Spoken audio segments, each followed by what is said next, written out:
Good morning, Raptor Freaks. Lexi Out's here, and it's Saturday morning, and the Raptors lost to the Detroit Pistons last night. I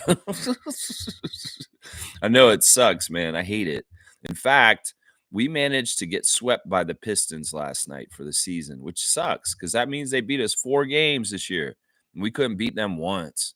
The third team in a row this week that has swept the Raptors for the season. The Bulls, the Blazers, and the Pistons. It's not like these teams were playoff teams last year, right?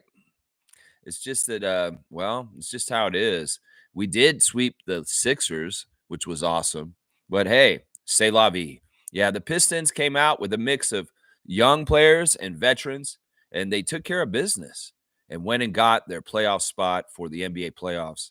They are guaranteed a full playoff spot and will not be a play-in team because of their victory over the Raptors last night.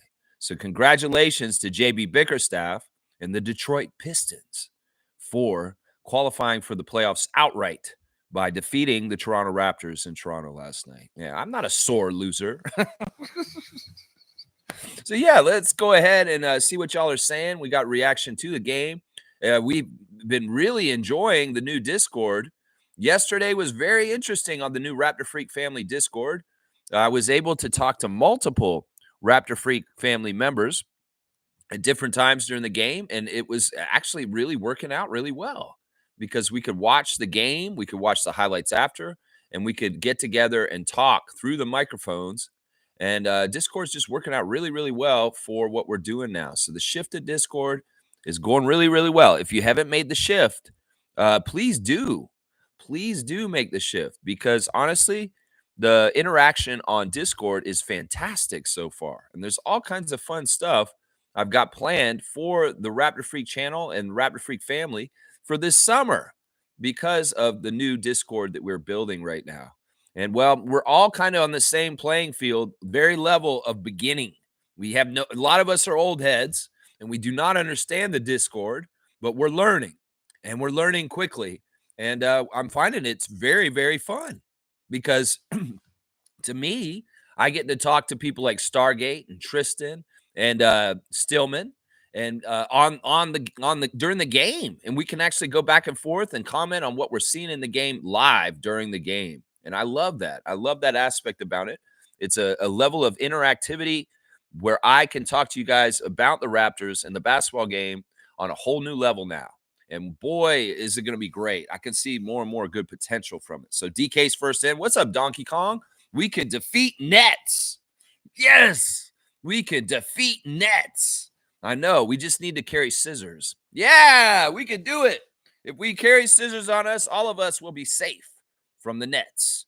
That's right. Yeah, we'll play the Nets tomorrow in Brooklyn. It's an afternoon game, guys, so be ready. 3:30 p.m. tip-off for the Raptors at Brooklyn Sunday afternoon. And I'll have the preview for that game tomorrow morning at 9:30 in the morning. So be ready for that.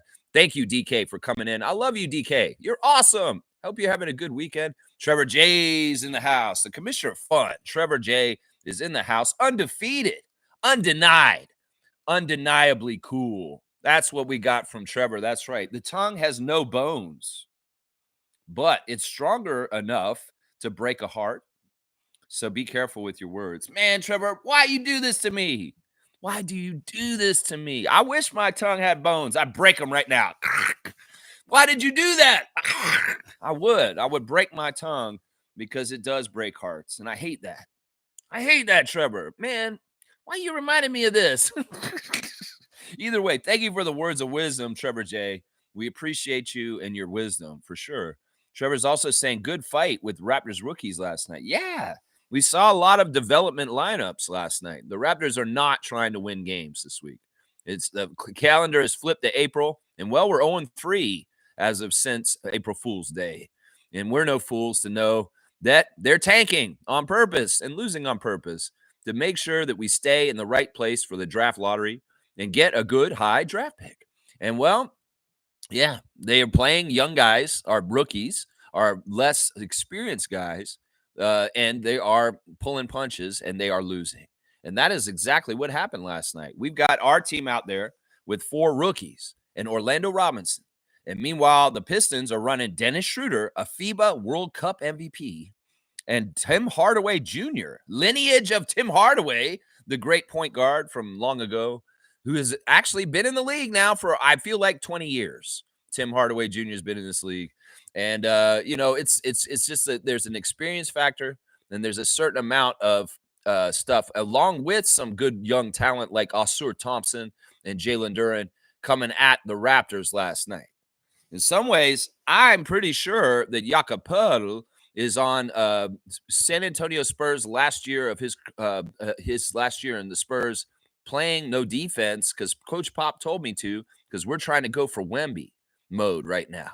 Because listen, Jalen Duren was the man last night. He owned this game. He dominated. He was the best player. He's the one who won this game for the Pistons last night. But normally there's a neutralizer for the big, strong, burly Duren.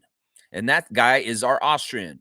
But I'm telling you right now, Jakob was not coming at him with physicality to try and stop him. He was let him do what he wanted to do. Now, that's not normal. Why would he do that? Well, we're not trying to win, Lex. That's why he would do that. That's why. It's like kind of like a little, yeah, wink. Yeah, don't try. Yeah, we're not trying to win. Yeah, that kind of thing going on there. Because Poeltl could guard Duren way better than he did last night, guys. I'm telling you. It's just that in the last year when Jakob Poeltl played for the San Antonio Spurs, Greg Popovich specifically told them not to play defense anymore. I'm telling you the truth. Jakob admitted it in an interview since he left the Spurs, that Greg was telling us not to touch people when they come in the lane. Just let them go in and lay it up. That was part of the strategy of how to get Victor Wembanyama in a Spurs jersey. So Jakob already has training in Matador defense. Ole, come on through, Jalen Duren, and just come right in and score your baskets. So I'm just saying, the defense for the Raptors has dropped off. In March, we may have had one of the top defenses in the NBA, but boy, has that gone off the cliff in the last 3 games with the ability of the Bulls, the Blazers, and the Pistons running roughshod on us offensively.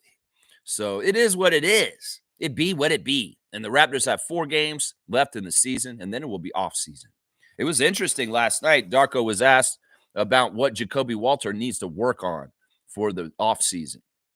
And Darko was not having to think about this very long. He's been thinking about it. He's already got it all organized in his head.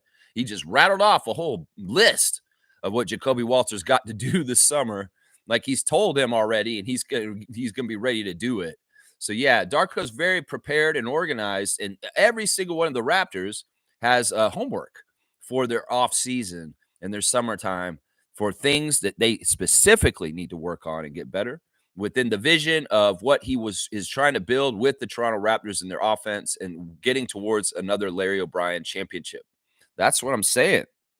So, yeah, I was amazed. Darko was asked that question, and he didn't just list like 1, 2 things. He went off and listed like a thing of 10 things that Jacoby's going to work on this summer right away. And it's like he had them rehearsed in his head. So, yeah, this man is on top of it. This man's our coach, and I love him for it. I love him for it. He's so awesome, man. Yeah, Shed and Jacoby combo or defense is going to be special. These guys are doing interesting things. Like I think that Jamal Shed, just like Kyle Lowry before him, is going to have some signature things. And Kyle Lowry's signature thing was taking a charge, was putting his old big butt on the floor from taking a charge. And sure, he made that in vogue. In fact, he may be the style meister of offensive charge taking. And well, Jamal Shed has his own little fun thing he likes to do. It's called the 8-second violation. There's been 2 games in a row now where Jamal Shed has been such a feisty defender at half court that he's made the opponent team cough up the ball in a turnover because they could not get the ball across half court in 8 seconds. The man is like a wall at the half court line. He's like, no, you ain't getting here, Delano. Sorry, turnover. Whistle. That's a turnover. That's the Raptors ball. And I'm going to start if Jamal keeps doing this, this is going to be his signature move, the 8-second violation at half court. They also do the 5-second violation on inbound passing. That happened the other day too, where the Blazers in the game on Thursday, Delano Banton once again trying to inbound the ball from the end line, And the Raptors cover up the targets to pass the ball in bounds so well that he can't throw it in, and there's a 5-second violation. That's awesome. I don't know. The Raptors defense is badass for that. And well, the 8-second violations, Jamal, do you want to make that a part of your kit and caboodle, your signature moves? Yeah, 8-second violation. Jamal Shed. That's right. I love that. Yeah, Jacoby, also fantastic defense. One of the things that I like about Jacoby Walters' defense is he sneaks up on people. Yeah, you do something and he's like, "Oh, you got the ball from me." He's mad. And he may sneak up behind you and take the ball back. Yeah, he's quick too. He'll come up behind you and he'll push the ball out from underneath you, and then it's loose, deflected, and maybe somebody else on the Raptors team is grabbing it, or Jacoby himself. So yeah, it's these guys are defensive minded guards as rookies, and they have the great groundwork laid in their rookie year to be exemplary defensive players in the NBA in the years to come, because they're showing signs of they have the dogged determination to do it, and they have the ability. Yeah, I like it. I like it. I like it. I like it. Me likey. Me likey lottie. Yeah. History made. First NBA player with 35 plus points, 15 plus rebounds, and 20 plus assists in a single season. Giannis. Giannis. What do you mean? In one game? Like like you mean in a game, right? Because anybody can get that in a season. That's not a whole lot of stats. You're saying that Giannis got a 35 point, 15 rebound, 20 assist game? Is that serious? Is that true? I don't know. I don't pay attention to the rest of the league. Let me go look at this. Did they even play last night? Like, what is this stat, Trevor? Is this is for one game, right? Because that's not impressive. It's for the season. That's like those are normal numbers. Pizza Metal Eddie is here. Yo, Jake, what's up, my guy? Jake has been here before. He forgot about the channel, but he's back again. He said he's going, "Oh, buddy, I'll find you through here." Awesome. Awesome. Yeah, because I've announced on Facebook I'm leaving, and I told people about the places where they could find me and talk to me. And I put the YouTube channel on here. I said, "Well, I'm live on YouTube every morning talking about the Raptors. And if you really want to come talk to me, you can see me and I'll talk to you this way. You just write in a comment like Jake did, and I'll have a conversation with you. This is a free for all. We talk about all subjects here, mostly the Raptors. But if Jake wants to come in here and talk about the new metal albums or something like that, we can talk about some piece of metal, Eddie. That's right. Right on, Jake. That's right. Keep on posting, my friend. Keep stay thirsty, my friend. How about that? To stay thirsty, my friend. That's right. Good to see Pizza Metal Eddie. Yeah, that's right. DK saying the Pistons already made the playoffs. They made them last night. Yeah, they made them for sure outright in the playoffs. They were already in the playoffs. You're right. But they have clinched that they cannot fall into a play-in spot by winning against us last night. So they will not be a play-in team. They're a full playoff team for sure. For sure. Yeah, Randolph Phillips is here. Good to see Randolph with his blessings. Blessings, beloved Raptor Freaks, most informative gang. Think before you speak. You can speak life or you can speak death. Death and life is in your tongue. Yikes, man. You guys are all about the tongue today.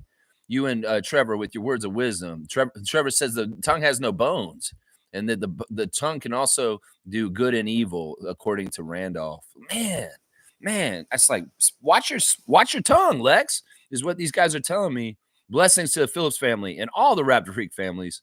Yeah, your words can be very powerful, and they can hurt, and you need to be very, very careful, very, very careful with them. I appreciate you guys with the words of wisdom. I really do.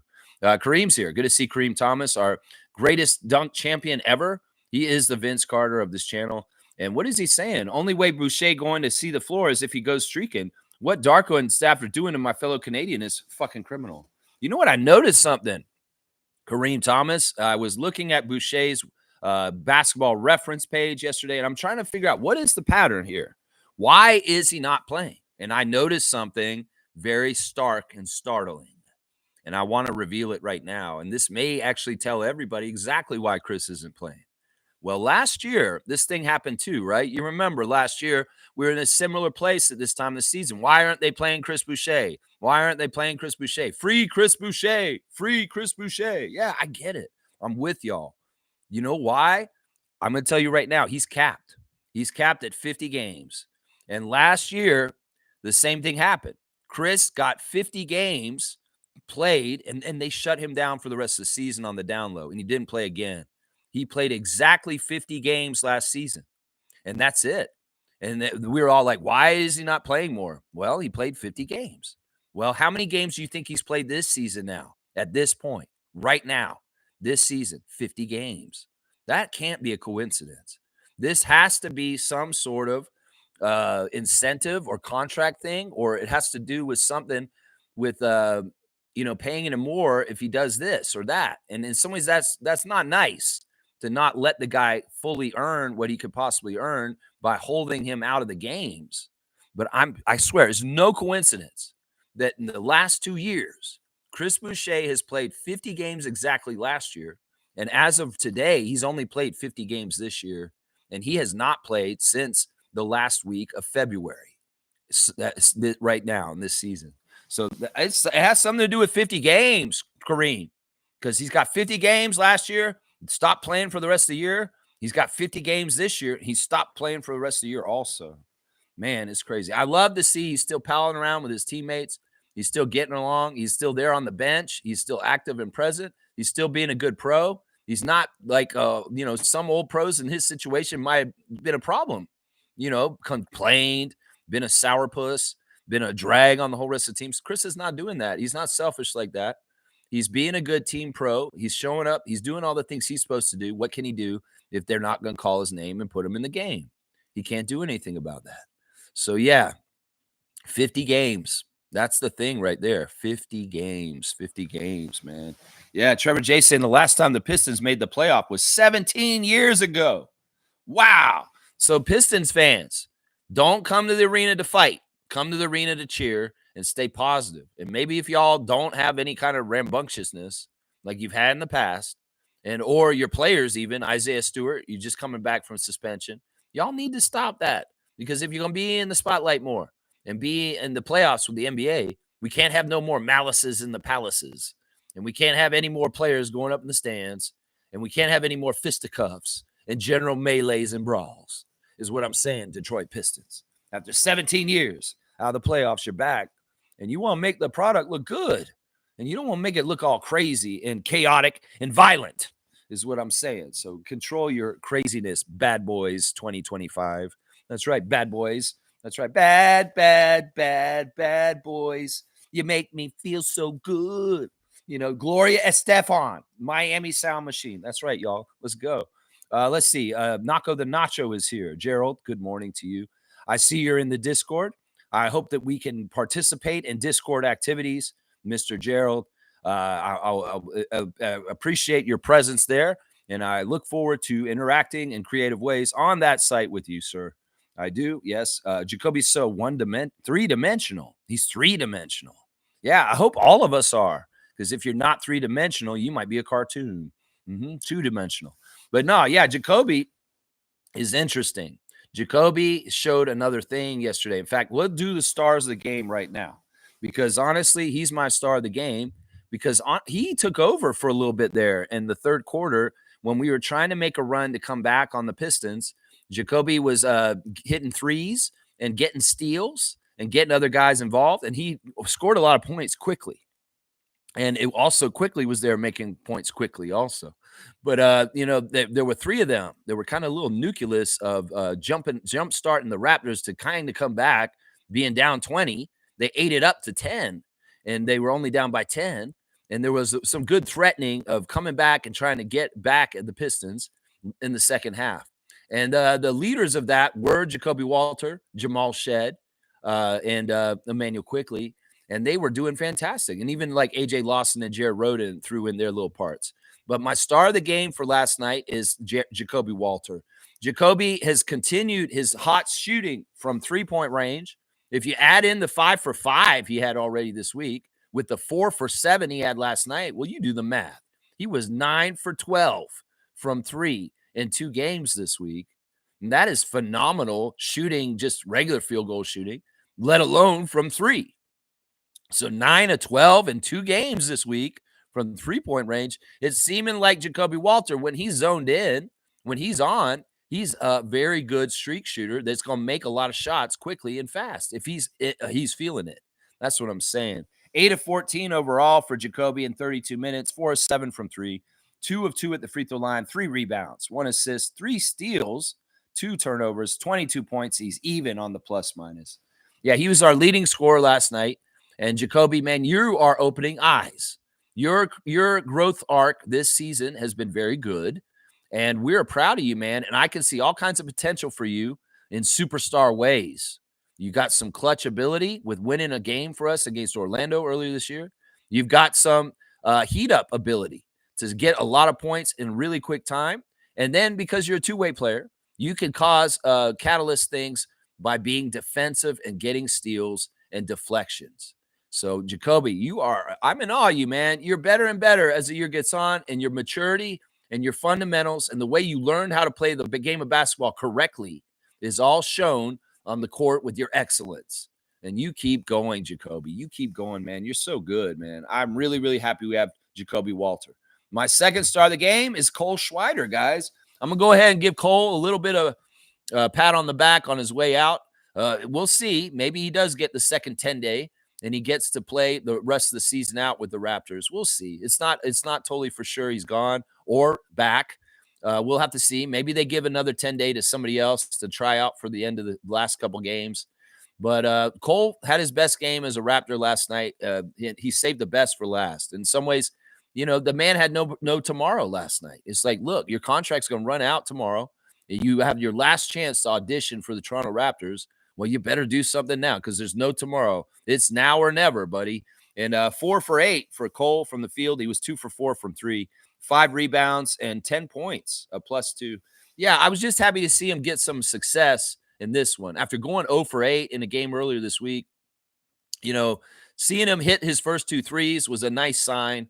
And I felt good for the kid because honestly, it's got to be frustrating. You work so hard in G League and other places to try and get to the NBA, and you get your NBA chance and you kind of fall flat on your face a little bit. It sucks. So I'm glad to see he made up for it a bit last night and had a pretty decent game last night. So Cole Schwider, I salute you with my second star of the game last night.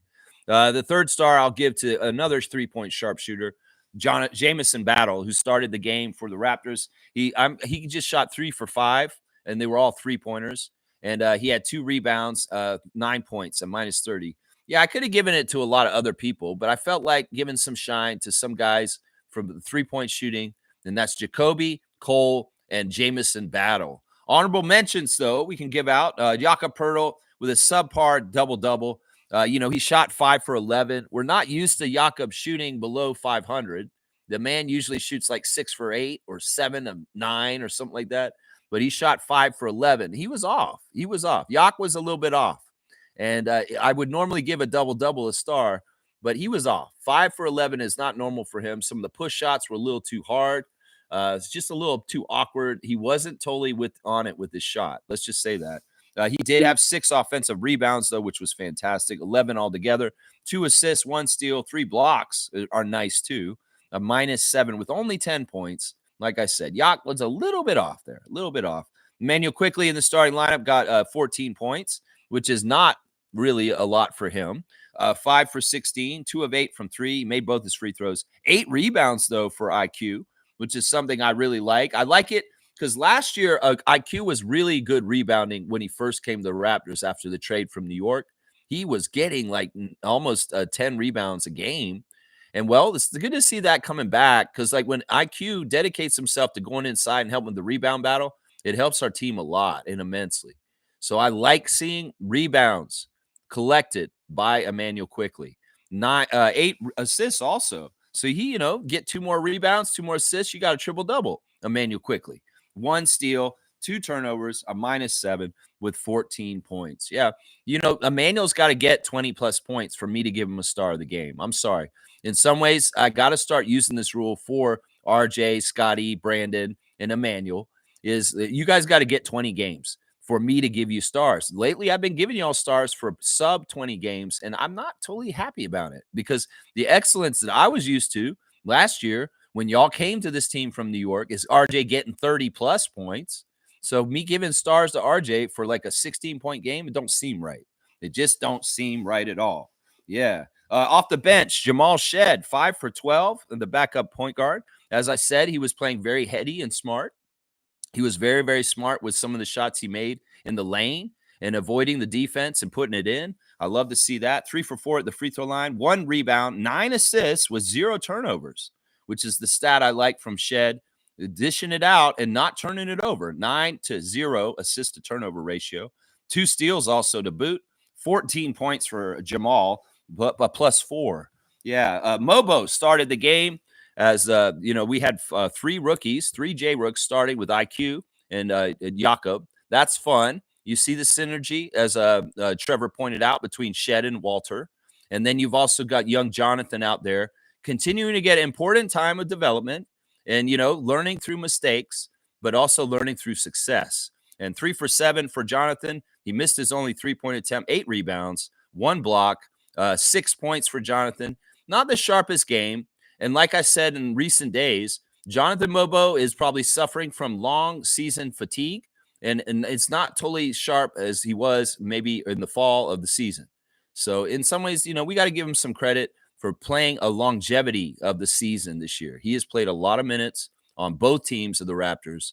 And, we got to give him a little credit for that. Orlando Robinson had a bad shooting game, 1 for 6 off the bench, 3 for 4 at the free throw line, 3 rebounds, 1 assist, 3 turnovers, 5 points.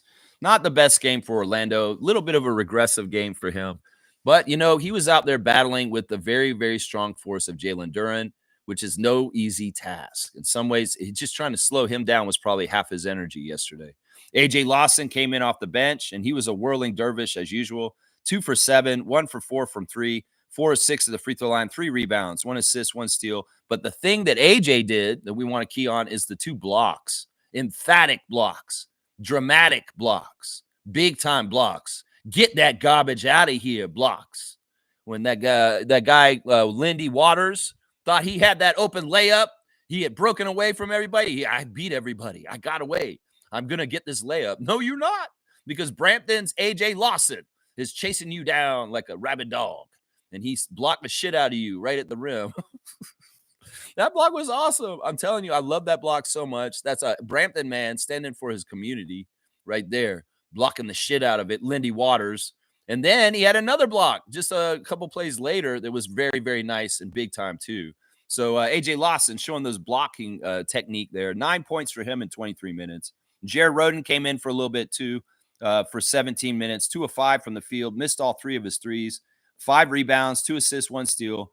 6 points for Jared. He was a +5, so he was one of the plus players on our team for last night. No Garrett Temple, no Chris Boucher. As I said, 50 games for Chris. And, he may be shut down for the season because he got 50 games. I don't understand that totally. On the other side, the player of the game obviously was Jalen Duren with a monster double-double, 21 points with 18 rebounds, 6 assists, and 4 blocks on 9 of 11 shooting. The man is a man among boys. That guy is a big dude. And he to me, he looks a little bit like a monster Orlando Woolridge. Like, to me, he wears 0 just like Orlando used to. And he's got a little bit of similar facial features as the great Orlando Woolridge, the former NBA player from way back.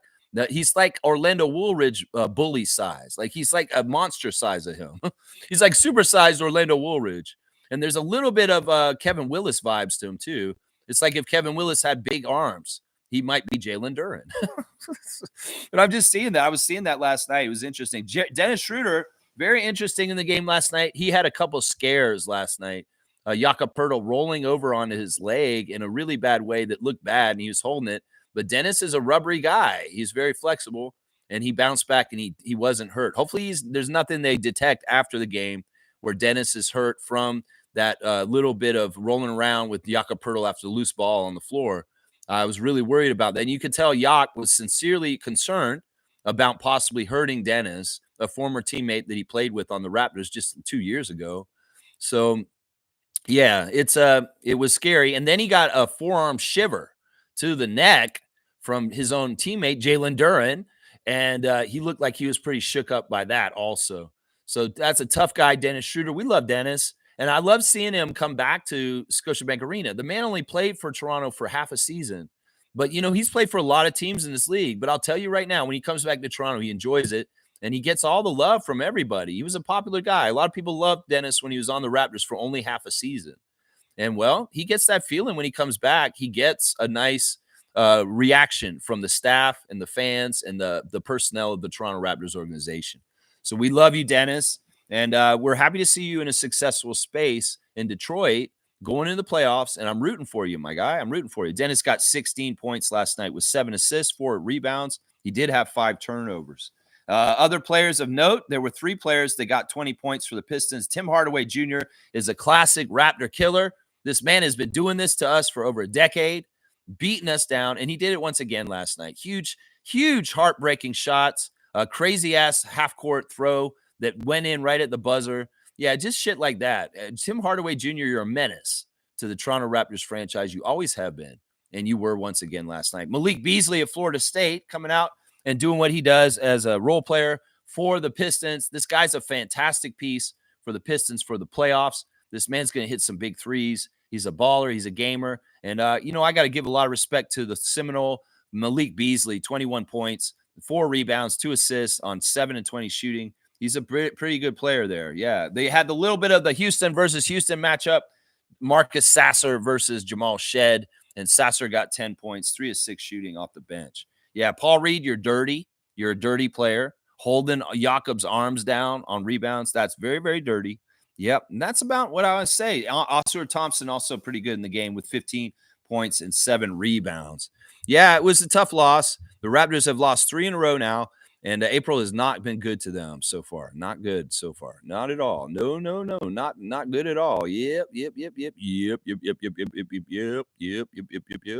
Let's see. Trevor's saying Jacoby makes Dennis backcourt violation, and he also stole the ball away from him. Yeah, I think it was Shed that got the backcourt, or Jacoby did the backcourt violation this time. Yeah, I'm getting it confused, but you're right. It's those guys are a tag team of defensive excellence as rookies. And I'm excited to see them progress and get better and better defensively in different ways with deflections and steals and all kinds of different good stuff like that. DK saying contract Rodent, battle nice, other people, Walter nice, awkward, quickly. Okay, interesting. Yeah, Rodent is under contract for next season, DK. He is on a 2-way contract, and he will be playing for both the 905 and the Raptors next season. So he's already under contract. Jared Rodent will be back. Battle is also under contract for next year already, and he will be back also. Walter will be back also. He's under contract, and so is Shed. Quickly is too. So all these guys are going to be back. There's only a few guys that don't have contracts for next year, and well, we don't want to talk about that right now. That's right. Kareem has taken back his things. Oh, nice dunk, an open layup. He's saying, so Ja Morant, I'm sorry, Ja Moran did a gun celly earlier this week and was warned by Adam Silver, does the gun celly again and then gets fined $75,000. This moron then posts pew pew on his socials. He's egging him on. He's he's defying the man. In some ways, I respect that. But also in some ways, I'm like, what are you doing? The only person this is going to hurt is you. I don't know what social cause you're standing for. Guns. I don't know what you're standing for here, Ja. Is it culture? This isn't culture that you want to promote or put out in the world. And I don't know what your fight is, bro. Why are you standing up to this shit? In some ways, you should just listen to the NBA. You're a representative of the league. And in some ways, the NBA ain't about encouraging gun violence. It's stupid. It's a dumb thing. It hurts lives. It is destructive. People lose loved ones all the time to gun violence. And, in some ways, you're insensitive to those people, Ja Morant. Let's think about Uvalde, the public school where little kids got shot up by gun violence. You feel good about doing that when you may know there's a mother somewhere in Texas that's crying because their child died unnecessarily because of a public school shooting. Like, seriously, man, get with it and get more broader with your horizons and understand and empathy that you self-centered bastard, that you're insensitive when you do your gun culture bullshit, man.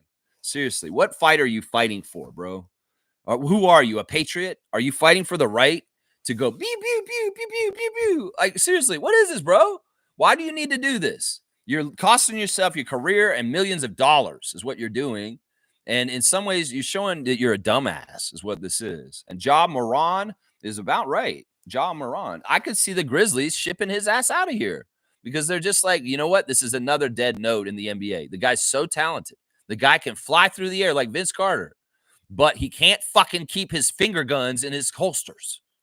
So it's like, you know what, bro? You want to go play Cowboys and Indians? Like, ooh, You go find some kids in the street and go to the cardboard box fort and run around and play your little cowboys and Indians. In some ways, I know you're a fake gangster, John Morant. You don't have to prove nothing about anything, man. Seriously.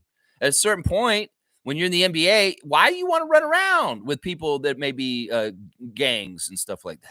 Seriously, why would you want to do this? You only jeopardize yourself and your career when you're like this, bro. It's really, really a bad look. If you had a cause you were fighting the NBA against, and it's not finger guns is not a good cause. Civil rights, equal pay, helping the homeless, maybe feeding children. These are all good causes, John Morant. But standing on your hill for finger guns, nah, I can't get behind that, bro. I can't respect that fight. I would get behind you fighting the power if it was something that was good and just that you're trying to fight for. But this is not. This is not. I'm with you. I want to take down Adam Silver in the NBA to an extent. I'm with you. I'm against the man. But I'm not against a man for finger guns, bro.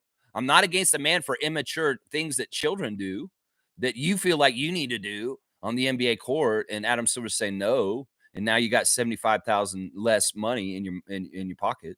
I mean, that's just how it is, man. Where the fuck is his PR team or his mother? Yeah, I don't even know. I don't think his mother is around. It's his dad. His dad's an idiot, T. Morant. The guy is not. He's not a good guidance. No, he's not. I mean, he comes to games, sit with Nab Bhatia and be palling around. Why does Nab talk to him? Nab, you're a good businessman. Why don't you call T. Morant up? You got his phone number. You're friends with him. You invite him for dinner. Why don't you call him up and say, oh, let me see. Where's my phone? Here we go. He's go. Hello, T. It's Nav. I have to call you and tell you to stop Ja. What is he doing? This is bad for business. If anything, I know how to make money. I know how to make business. I have made so much money. I go to every Raptors game ever, forever. What are you doing? You're losing money. T. Morant, talk to Ja. If Nab Bhatia was a good friend, he called the Morant family and let them know, what are you doing? What are you doing? It's crazy, man. I'm telling you, man, it's crazy. Toronto enjoys. Yeah, we enjoy. We're enjoying nice weather all of a sudden. It's winter is kind of leaving. Hopefully, Sheila's whisker, whatever. Hopefully that's gone after the ice storm last week. And we've had some very nice, pleasurable temperatures the last couple of days. The wildlife in my yard starting to wake up. My chipmunk friend is back, and I've been feeding my chipmunk friend. And my chipmunk friend will eat out of my hand. I'm training the chipmunk. And, well, when it gets a little bit more nicer and warmer, I might do the stream outside, and we'll let Ratty the chipmunk be the co-host. And I'm sorry, Justin, you might get replaced by Ratty the chipmunk, Justin Beaver. And you all might get to see me feed chipmunks live on my stream at some point this summer.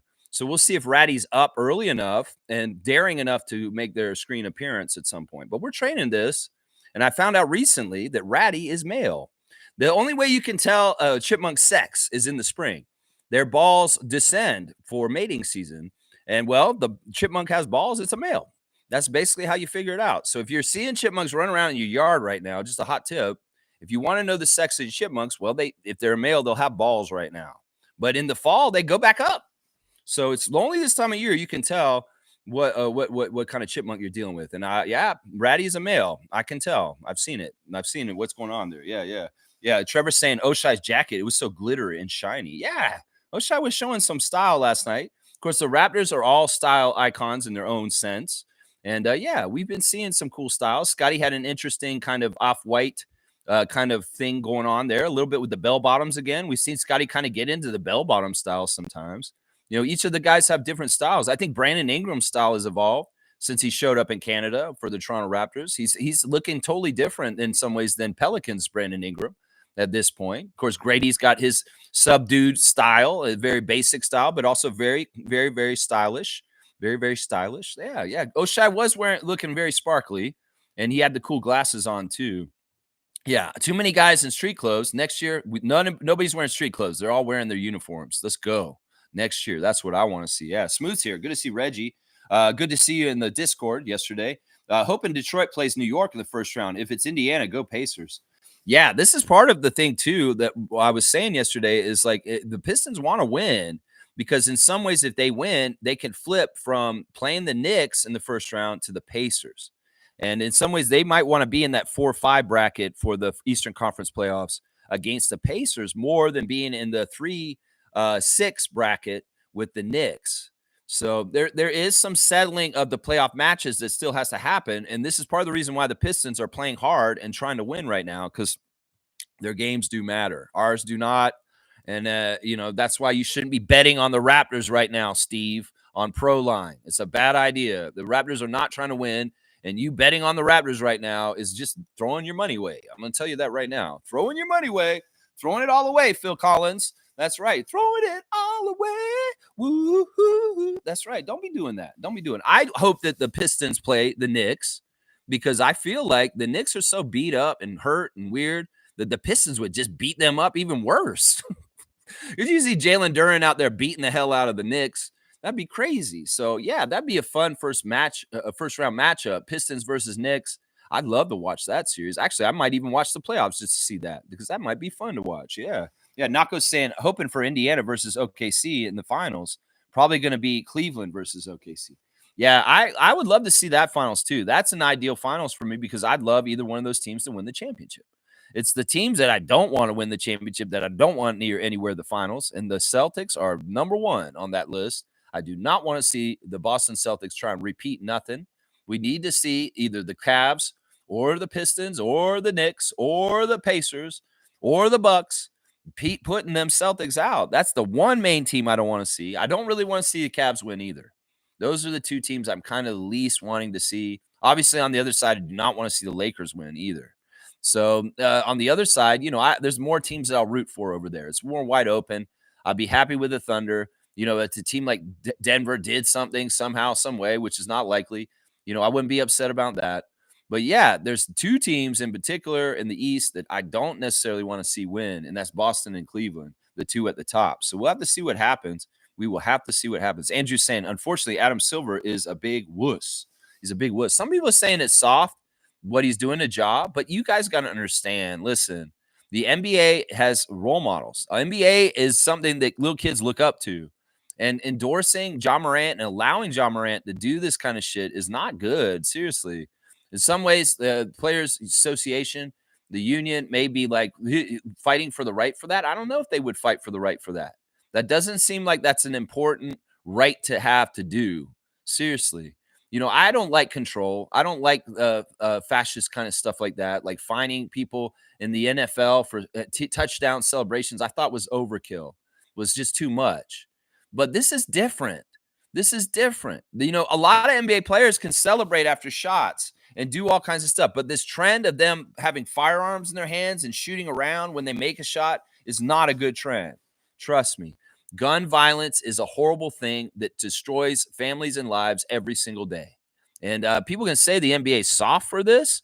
People can say, oh, this or that. But this is the right decision, because seriously, we want to have a civilized society. We don't want to degenerate into chaotic anarchy where it's just lawlessness and Wild West bullshit. And in some ways, this Ja Morant bullshit is kind of that culture. And we don't need this shit in this world today, especially with the politics of the United States right now. Nins is here. Good to see our guy in Philly, our Raptor freak, holding it down in the city of brotherly love where the Sixers play. That's right. Morning, Lex and Raptor freak family. Mobo, poster, AJ, block, and then offensive rebound into the three. And Jamal and Jacoby defensive tandem all had me screaming and out my seat all night. Lots to look forward to. Yeah, even though we didn't get the win, once again, an entertaining game for Raptors fans, because there's particular plays and there's promise for the future where we can all be very, very happy about what we're looking forward to. For sure, Nins. I love it. Yeah, the Mobo poster. Yeah, let's go to the Instagram stories, actually, because this is on there. This will be a segment that is ending at the end of the month, though, guys. I won't be doing Instagram stories after this. In fact, Scotty has posted Jonathan Mobo's poster on his Instagram. He is very proud of his best friend for throwing it down on the Pistons like that. In some ways, they were showing the old clip with James Johnson at the beginning of the game, cocked that joint and banged on him. And they were showing it, and like RJ was like, oh, yeah, I remember that. James Johnson. Yeah, roses are red, violets are blue. I cocked that joint back and banged it on you. Yeah, I remember that too. And there was a little bit of a homage to that with Jonathan Mobo cocking that joint back and banging on the Detroit Pistons last night. Yeah, there's a big time alley-oop right at the beginning of the game. Jonathan got a big alley-oop. And there's another image of him dunking it in the game on his Instagram. Jared Roden getting that workout in before the game. He's big time on the Raptors right now.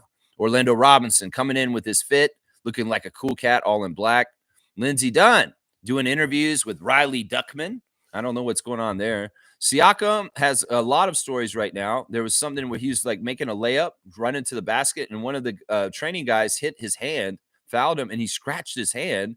He's like, yo, bro, why'd you scratch my hand, bro? You fouled me. It's like, yeah, don't be hurting Siakam, bro, if you're support staff. And, he gets hurt in games. He doesn't need to be hurt by support staff just screwing around and practicing. So, yeah, the dude scratched his hand. He's like, why'd you do that, bro? Come on. And then they did this, like, competition where they stood on one leg. Yeah, Siakam's stories are so funny, man. He's such a man of the people. And the Pacers fans absolutely love and adore our GOAT, Pascal Siakam. It's good that he's in good hands with a good fan nation.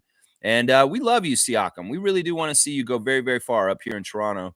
If we're not going to be in the playoffs, well, we're going to root for our former players, people like Fred VanVleet, OG Anunoby, and Pascal Siakam. That's right. I love it, man. Signing the people's jerseys. A man of the people, always has time for them. A very, very friendly man. Pascal, we love you, bro. Keep being you, man. You are just it. There's the Raptor with Leo Routens when they announced Leo and honored Leo on Thursday night.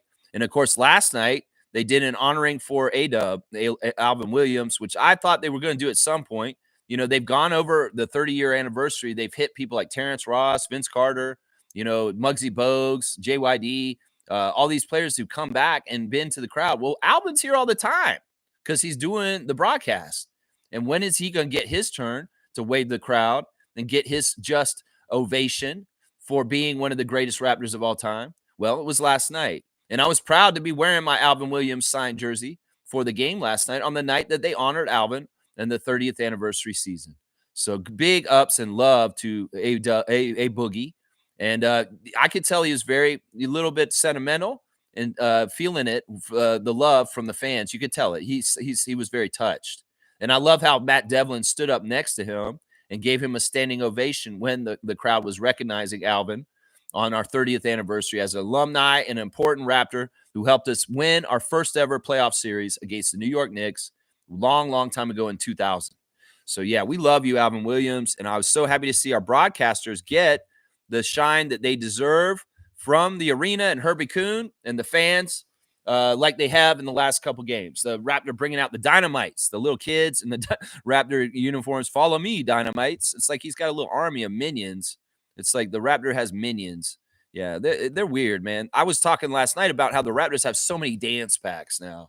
We got so many dance packs. We got the little toddlers all the way up to the Northern Classics Senior Citizens dance pack. And it's awesome. I'm not complaining. We got the Northside Crew. We got the Raptors dance pack. We've got the alumni Raptors dance pack. We've got the Six Sticks. We got the Dynamites. We got the Northern Classic. We got so many freaking dance packs. It's awesome. We could have our own Raptors dance pack variety hour. It's so good. I'm not hating on it. I think it's awesome. And I like the diversity in the different groups, the age brackets of the Raptors dance packs. But yeah, Northern Classics was there last night getting down. They're always good to see. Let's see what else. We got Morris Peterson putting on blast. Our guy, Vince Carter, getting the shine on the outside. His former teammate, Vince, getting blast from Morris Peterson on his Instagram. Toronto Tempo. Listen to this, guys. Toronto Tempo's watch party tomorrow at the NBA restaurant for the NCAA women's college basketball tournament is sold out. They have no room. That's so popular. So many people want to come down there and watch the NCAA women's tournament with the Toronto Tempo staff that they sold out the NBA restaurant, and there's no room now. You can't do it. And not only that, they've opened up an event in Vancouver to do the same thing at a venue in Vancouver. So there will be a Toronto Tempo watch party for the NCAA women's tournament also in Vancouver. So isn't that cool, guys? It's like this thing is expanding. The one in Vancouver is going to be, I'm not sure where it is. They don't have the venue listed on here. New venue added is what they say. But there's a Vancouver watch party also, just so y'all know. So, man, if you're one of the lucky ones that gets to go to the Toronto Tempo watch party tomorrow at the NBA restaurant on Queens Quay down at the Lake Ontario in Toronto, wow, you're lucky. They even have some specialty drinks they're going to be giving to people, one including called the Gin and Tempo. the gin and tempo, and it's the color of the Tempos team. Very, very, very cool. There's Matt Devlin wearing the autism awareness shoes once again, putting them on blast for the To the Max Foundation. All the proceeds will go to help autism in the name of Max, the son of a coach of the Utah Jazz. There's Chris Boucher putting on blast the styles of the Temple boys. That's right. Garrett Temple had one of his fits this week for one of the games recently, coming in the game and with his son. And he dressed his son up just like he dressed up in a full suit. And it's so cute. And in some ways, I don't know if this is Garrett's last season in the NBA. It could very well be that he's done after this career, after this season, that Garrett's not going to be back next season. So getting that father-son picture of them coming into the hallway and the son being decked out just like dad is all the time, that's special. And that picture is going to be important to the Temple family forever. I'm telling you right now, they need to frame it and put it up on a wall in their house, because it's a beautiful picture of a father and a son. And that's awesome. I love that Chris has posted it. He said, tough. So see, Chris is still in the fold. Chris is still a great teammate, if not playing for us, because he has 50 games already, which is annoying. I wish they'd let him go over that. Yeah, there's Leo posting him in with the Raptor. And you know what? Here we go, guys. We got a birthday today that I got to tell you guys about right now. But hang on. Let me see. Any more on the Instagram stories that I want to do? The 905 is looking for a junior NBA coach of the year. And Jamal Shed has got a picture. It looks like his parents. He's like putting them on blast, looks like. And then Shamshe's got a guy named Mabutu on his Instagram. All right, so happy birthday, guys, to Matt Bonner. Matt Bonner, the Red Rockets' birthday is today, guys. He has turned 45 today. 45 years old. Matt Bonner, our broadcaster on Sportsnet, who's been fantastic this week. Matt Bonner announced that his GOAT for the greatest Raptor of all time is DeMar DeRozan. That's right. Matt Bonner believes that DeMar DeRozan is the greatest Raptor of all time. And you know what? I respect that. And, well, good job, Matt Bonner. And happy birthday, man. Happy 45th birthday to the Red Rocket. Matt Bonner, a Raptors alumni and current Raptor analyst, which is awesome. Yeah, so there's the Instagram stories for today, guys. The players, Scotty's impressed with Jonathan's monster dunk. That's right. Yeah, that's what's going on right there. Boom goes the dynamite. Let's see. All right. Let's keep going in the chat. Good to see you, Nins. Andrew's saying this. That fine is a joke. That's like 75 cents to him. Yeah, that's not going to be the thing that encourages him. I mean, you'd think he'd understand after a suspension and losing that money. I mean, Andrew, how much money has he lost over this time? We got to wonder. How much money has John Morant lost for his silliness? And that's stupid. Why would he lose that money? He didn't need to. I don't know. Some people will say, oh, he's just being himself. This is just who he is. Well, you know what? In some ways, being in the NBA is a privilege. It's not a right. And there's been many, many guys who've not made the NBA for problems. And this could be a problem. So, he's got to be watching out. There's very, very talented people that got blacklisted from the league for, things that weren't as bad as this. I'm not going to lie. And, he's messing with his livelihood. He thinks it's a game. You think that, okay, that's not a bunch of money? Well, you know what? How about you just not in the league anymore because you're an idiot and you're done. And listen, the fine may be little now, but if he's persistent with his fight and defiance of this thing that they're trying to tell him is not cool to promote gun violence, they will kick him out of the league. And they won't have any ifs, ands, or buts about it. He may have to go play in Europe. He may have to go play for a rival league somewhere else because that's what he's messing with. It's not smart. It's not smart. Nins is saying we need a Ratty and Justin stream. Yeah. Yeah. I mean, I don't know, man. I do have plans to try and incorporate wildlife into my show more and more as I become more Dr. Doolittle and I learn the language of the birds and the trees and the little furry animals. And as I learn them, I will teach you the languages myself. Now people are like, yeah, Raptor Streak's gone off his rocker. No, I actually have learned some chickadee. I'm not lying. I have spoken to the chickadees a little bit through telling them where the feeder is, and then they come and they thank me. I'm serious. I can tell that's what they say to me because there's certain chirps. So in some ways, if you pay attention and you're open-minded, you could actually communicate with nature on a deeper level, even though you don't know exactly what you're saying. And I know I sound crazy, but you know what's crazy is man has lost their attachment to the natural world more and more with things like the internet and computers and technology and all this stuff. We're natural organisms just like the birds and the trees, and there is an innate connection that we have with them that the people that lived on this continent before the white man came here knew much better. And I would say this, that we can maybe regain this attachment to nature once again if we could get back to what it truly means to be a biological organism on this planet, a human being. We could. In some ways, that's what we probably need more than ever, especially if we're destroying our climate and our Earth with really poor decisions. Is what I'm saying. Yeah, we're gonna need the trees to save us because they're gonna clean the air. They're gonna clean the air. All right, yeah, I'm all about more Ratty the Chipmunk and Reddy this Red Squirrel content coming with Justin Bieber. That's right. Kareem's saying, I know we spoke about Chris Boucher given the end of the season. Thank you, speech, but who do you think will really say it, Scotty? Yeah, I think in some ways, if it's going to be the figurehead, the person, it's going to be Scotty, although they could give it to RJ too, because there's a hometown feel. I feel like RJ did it last year. I think RJ did it last year because in some ways he's the hometown guy, but it doesn't matter who does it. It could be IQ.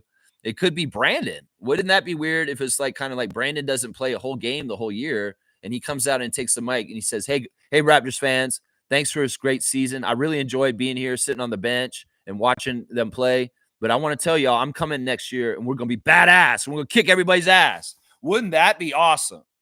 If Brandon Ingram, who has not played a single minute for the Raptors yet, came on there and said, I'm the preview attractions coming up.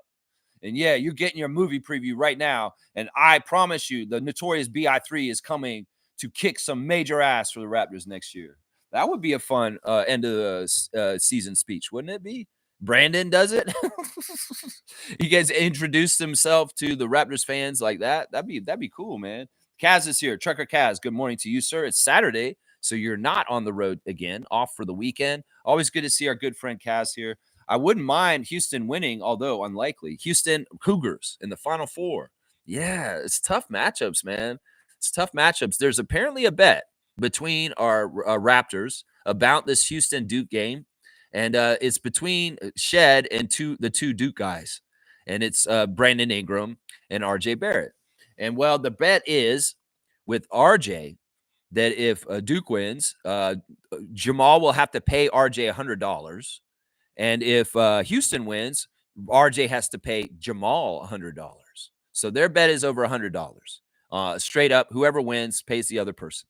And then the bet with Brandon is different. It's a jersey wearing bet where if Jamal's team, Houston, wins, Brandon Ingram has to wear a Houston Cougars jersey on the bench or something. And then if Duke wins, Jamal Shed has to wear the Duke jersey. So there's two bets on the down low with the Raptors right now about this Final Four game with the Duke Blue Devils against Houston Cougars in the Final Four. Yeah, so that'll be interesting to see who wins and, well, who's going to have to wear a jersey and who's going to have to pay up.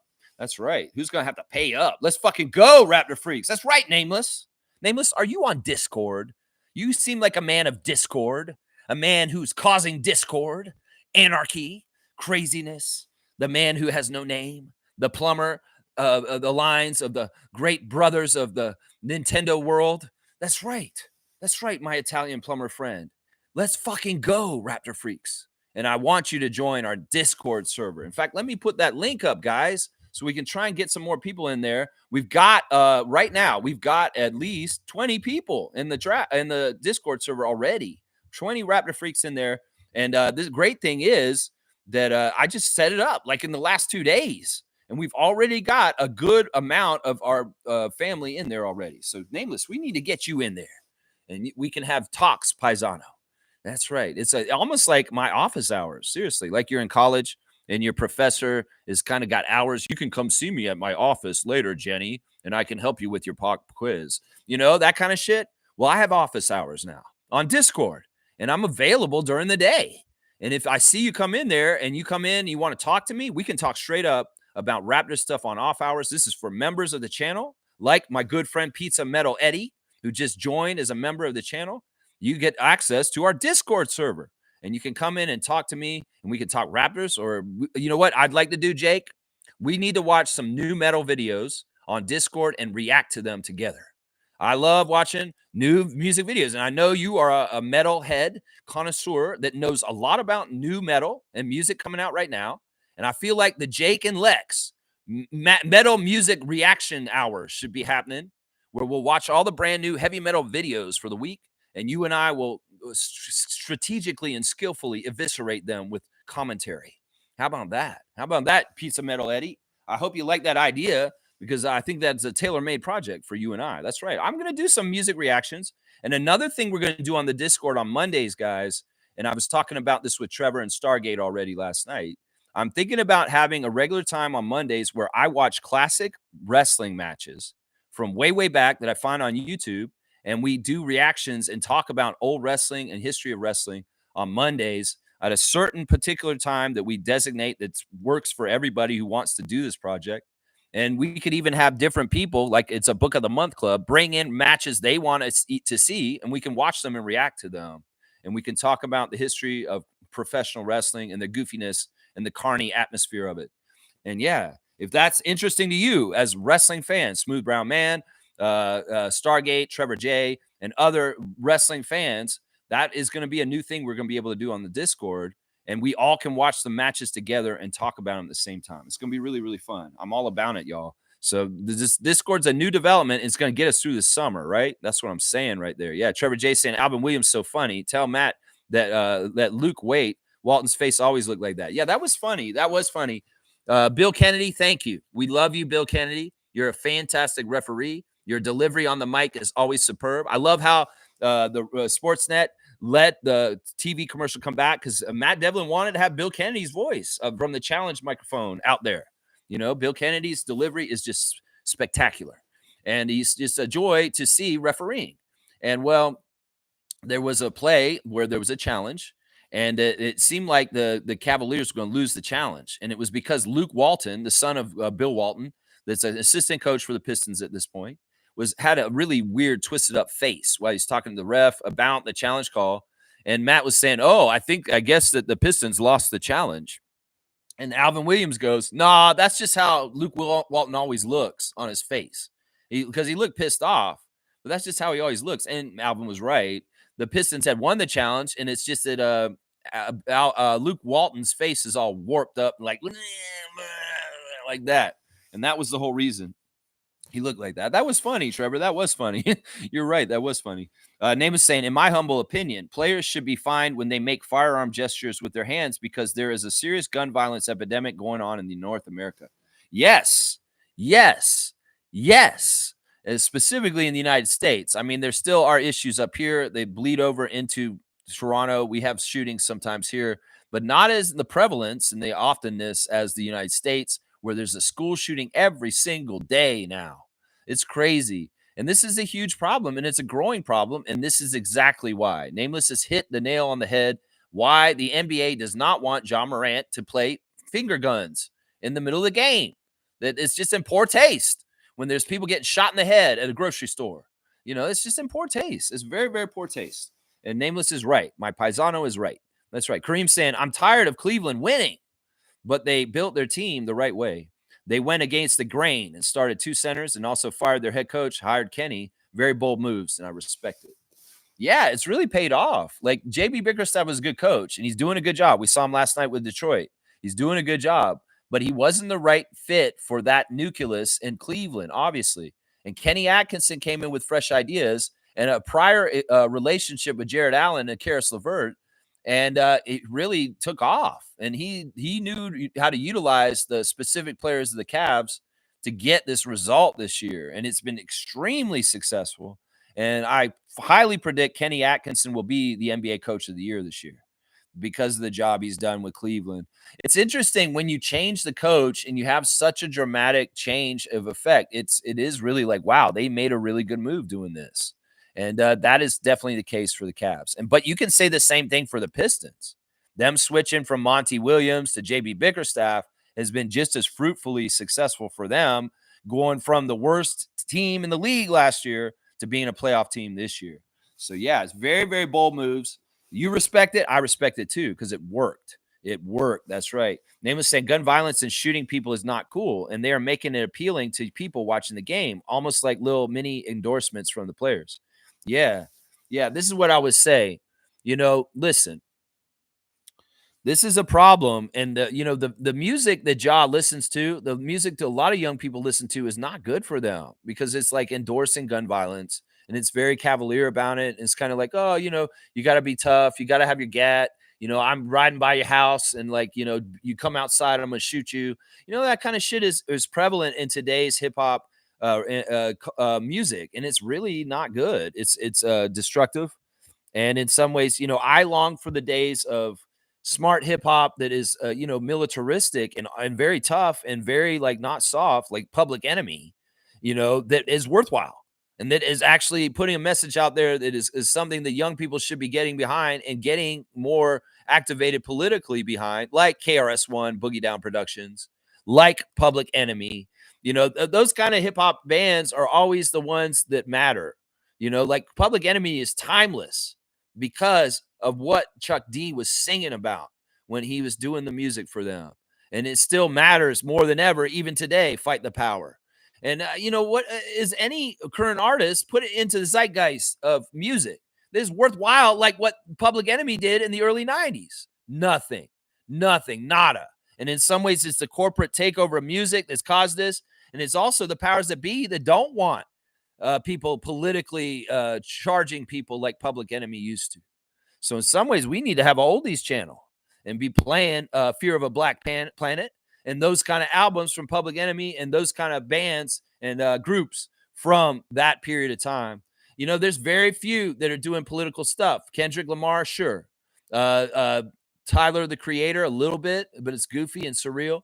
There's a couple of people that are trying to carry this mantle, but there aren't enough artists and music that are making music that is worthwhile with a message that can change the world. And that's part of the problem. The 60s. What was that all about? There was all kinds of political statements in music then. Too many people scared at the top with corporate music at this time. Don't want to shake the boat. Don't want to cause this stuff. Well, fuck that. Shake the boat. Change the story. Make some good role models in that way. Yeah. Pizza Metal A is saying, Lexi, you would be one to know. Yeah, I'm trying to know. If I know anything, it's the Raptors. That's right, Pizza Metal, Jake Eddie. That's right, my guy. Yeah, I'd love to see him in here. Yeah, man. Kareem saying, Lex, we should start our own dance pack. Easy way to watch the games for free. I thought about this one. Actually, no, I didn't. But I was like, what would we do? Robot, moonwalk, casual streaking? I don't know, Kareem. What would our dance pack be called anyway? Would we just be the Raptor Freak family? We come out, Raptor Freak family, and we're just doing all robot. We're just robots. We just do the robot. I mean, I'm not very good at dancing. I mean, I could do it like in a kitschy, goofy white boy way, but it's like I'm not totally a good dancer. Why do you want to do this? You trying to embarrass us? I don't know, Cream. I don't know, man. I don't know if I'll sign up. Jake is saying, what happened to Muggsy Bogues? What happened to Muggsy Bogues? Muggsy's good, my guy. Muggsy is good, my guy. I got my Muggsy Bogues jersey right here, my guy. Yeah, where's my number 14 Muggsy Bogues? I love it because it's signed by Muggsy. There we go. There's old Muggsy's jersey. There you go. You asked for it, you shall receive it, Jake. There you go. There's my Muggsy signed jersey. Muggsy's good, man. Muggsy lives in the States. Muggsy comes back and as a full-fledged alumni that's always coming back. He's been doing little clips with the team this year. He did an interview with Cabby and Scotty Barnes. Was fantastic. And he was giving good advice to our current franchise face, Scotty Barnes, and answering all kinds of questions. And Muggsy's just a cool guy. The shortest player to ever play in the NBA, in the history of the NBA. And he is a part of the Raptors history. And he's a valid, important alumni that still comes back to Toronto and participates in Raptor stuff all the time. That's why we've loved Muggsy all along. Because all along, he's been this dude. He's never turned his back on the Raptors. And he's, he is a Hornet first. I will respect that. Charlotte Hornets is his home team and his most important team. But he does not ignore his Raptor roots and his Raptor time. And that's why I love Muggsy. Yeah, Gin and Tempo. Yeah, that's the name of the drink you can go get at the NBA restaurant tomorrow. That's right. Trevor's saying, I got an email from the Toronto Tempo yesterday. about the watch party event. There you go. Yeah, but Trevor, you live in Florida, and I don't know if you'll make it. And it's sold out. So don't even buy the tickets. It's sold out now. You come down there, you have to stand outside and look through the window. That you can't get in. It's just how it is. Cream saying, I don't like Matt Bonner on Sportsnet. Kind of rubs me the wrong way. I think I felt the same way about Alvin, but Alvin grew so much and became really good. Can't say the same for the Red Rocket. Anyways, happy birthday. What a great birthday wish from Matt Bonner from Kareem. Boy, you really have a sweet way with words, Kareem. No, I get it. In some ways, Matt Bonner is kind of I want to be nice here. I think that Matt Bonner is awesome. Matt Bonner and Blake Murphy are an interesting combo on the Raptors show. I'm more and more a fan of Blake Murphy. Him and I have started talking to each other in the Raptors 905, and I want to stand up for Blake and like be really a big fan of Blake's from now on. And we're gonna do a share the love club for Blake, and maybe we'll do one for Matt Bonner too. But yeah, I mean, I get what you're saying. He's kind of got a weird, awkward delivery in some ways, but he's knowledgeable. And I feel like, I mean, I like the fact that we're using old Raptors in these positions. You know, too often we've had people that probably shouldn't have been doing the analysis for Raptors in the past. People like Brad Fay. But now we've gotten the point 30 years in that we have enough alumni that are good that we can have former players be in places like Alvin Williams and Matt Bonner. So I don't hate this. I know that Matt Bonner worked with the Spurs before us in television, and he got better there, but he's a work in progress. I feel like he's doing a good job. He doesn't irritate me. He doesn't irritate me. I guess he irritates you, but he doesn't irritate me. I think he's doing a great job, and his analysis is really top notch. And like I said, he got a good point from me for picking DeMar DeRozan as the GOAT. And I like that. I like that. Yeah. Piece of Metal Eddie saying, you sound the best part of nuts, buddy. There you go. There you go. A little bit of nuts. Yeah, a little bit of nuts. I got some nuts here for the squirrels. I'll be putting in the yard later. That's right. What about curling? Nah. You know what? I have a grudge against curling. And the reason why I have a grudge against curling is because they preempted Raptors games for curling in the past on TSN. And that always made me mad. It's like, what? Mary Queen of Scots curling tournament? I'm sorry if that turns off any true Canadians that love curling very much. Why are you playing this Briar instead of playing the Raptors game? So, no, curling's not my favorite. Curling, I can respect curling from my family because there's a side of my family that curled a lot in Manitoba, and they really like curling. But in some ways, I have a grudge against curling because they bumped the Raptors game for curling in the past, especially in the early days of the Raptors. If there was a priority list back then, the Leafs were number one, obviously. Blue Jays were number two. Then maybe the Argos. Then maybe WWE wrestling. And then curling. And then maybe the dog show. And then the Raptors was like kind of the priority for programming on sports networks in Canada in the beginning of the Raptors. It was annoying. It was annoying. Thank you for joining the channel as a purple level member, Pizza Metal Eddie. That's right. That's right. Alex, what are your thoughts on curling? Well, I just told you, my guy. I just told you right there. That's right. Cream saying, personally, curling looks like it hurts.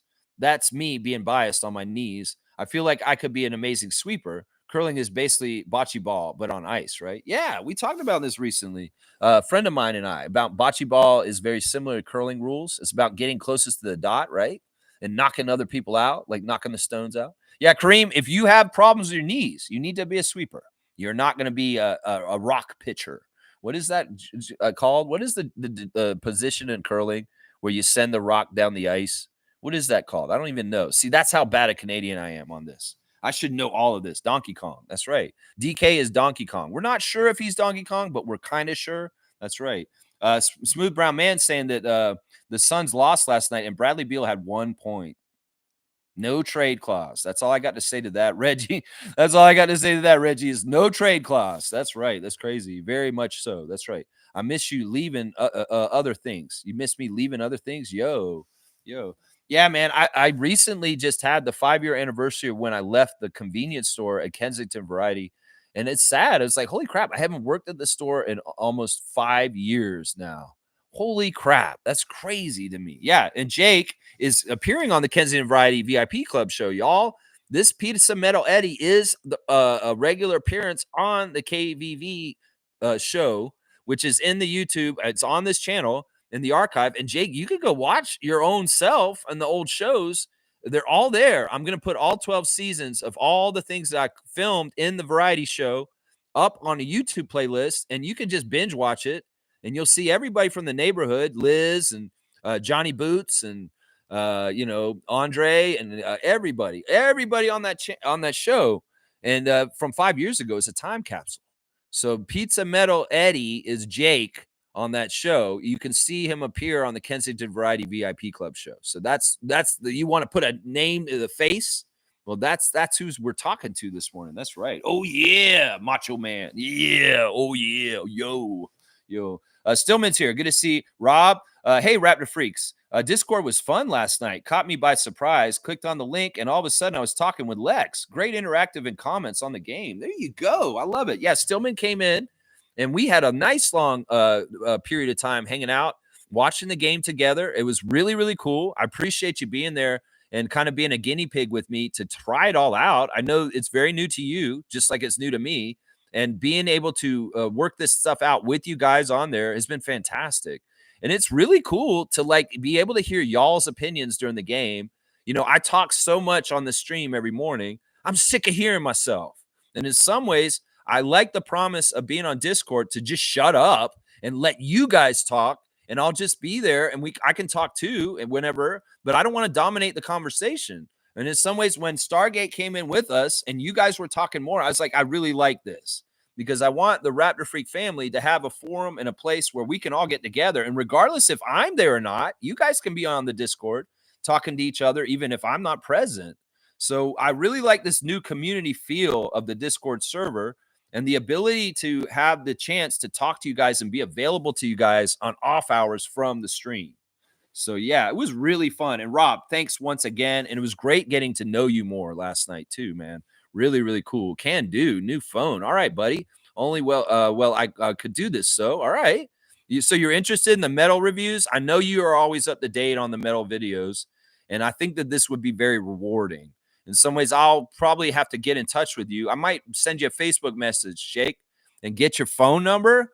And like we can coordinate through the phone on doing this stuff on the Discord. But join the Discord with us too, man, if you can. Reggie's saying, Lex, check out Tennessee Brando, another YouTuber. He's an interesting guy. Tennessee Brando? That sounds interesting. All right, I'll have to look into that, Reggie. There was a hip-hop group called Paris back in the day. They were another Public Enemy type style. They didn't last long, though. Okay, interesting. Paris? I think I vaguely remember that name of a band, of a group. Interesting. They were in the early 90s. Okay. I might have to look them up too. So you want me to look up Tennessee Brando? All right. You know what? I'm going to do a blind look up real quick since we do the scout of the day. Lex is weird. I'm trying to get innovative in here. We're going to go look at Tennessee Brando. And I mean, I want to be honest. I may not be into it, but I don't know. This guy looks interesting. He's like, never surrender. I won't stop speaking until democracy is saved. Good man. So he's like anti-Trump, and he's in the States fighting against Trump on his YouTube channel. He's got 700,000 supporters. Good stuff, man. You know what? All right. I'm going to give him a subscribe, Reggie, and I'm going to go ahead and check out his content over time. So Tennessee Brando was a YouTube recommendation from our guy, Reg, and I'll go ahead and added them in. And now let's go look at Paris. Why not? Maybe I'll do a little listening party about Paris, the band, Paris, the band. Is that I don't know if that's the right way to write it. Paris hip hop? I don't know. It's like if you put Paris in, you get France, It's like Paris is a rapper. Okay, yeah, Paris. I remember this guy. He's from San Francisco. He's 57 years old now. His name is Oscar in real life. Okay, and he was on Tommy Boy Records. Okay, yeah, I'm going to look up and listen to Paris. You know what? We might do this on the Discord in a little bit, actually, Reggie. If you want, this is a little after bonus stuff. Join the Discord so you can see the listening party with Smooth and I, where I'm going to listen to Paris, and you all can listen to him with me, and you can hear my music reaction to him. That's cool. I like that. Yeah. Naco Sam, Billy Woods, Silk Money, McKinley Dixon, More Mother, Backwash, Clipping, Soul Glow are pretty political, but they're also rather obscure. Yeah, I know Soul Glow. I've heard of a couple of these. Clipping. Yeah. All right. Gerald, of course, is going to set me straight and say, no, Lex, no. You're saying there's nobody out there making music like Public Enemy at this point, Boogie Down Productions. No, Lex. Hello.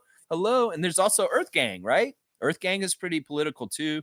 JID can be very political also. So yeah, there are actually some bands out there. Nako's correcting me here. And maybe this is a list of guys I need to do too. Nako, you're another person I want to do music reviews with. I'm going to do them with everybody. I don't want anybody to feel bad if I'm saying, oh, I don't want to do music reviews with you. If you're a musical person like Jake or Gerald or my friend Christian, who I was doing music reviews with yesterday, I totally want to do them with you, especially with Sue. Play It Again, Sue, with her music channel. And she's going to be doing stuff with her own channel on Discord too. So there's going to be a community around Play It Again, Sue on Discord also coming out. But I like the idea of doing music reactions on Discord. And Gerald, I want you to come and do the co-host music reactions with me also, because in some ways you and I have the most experience doing it together already. And also, I really, really respect your musical tastes, and I want you to bring me stuff for me to react to on the Discord. The new stuff that you find that you like, come bring it to me, and Lex will react to it, and we'll do it in a fun, entertaining way so other people want to watch too. So how about that? I'm all about that. Yeah, I'm all about that. Any of you guys that are musically oriented and you want to do music reviews with me sometimes, just tell me. I'm open to doing it with anybody right now. I think it'll be fun.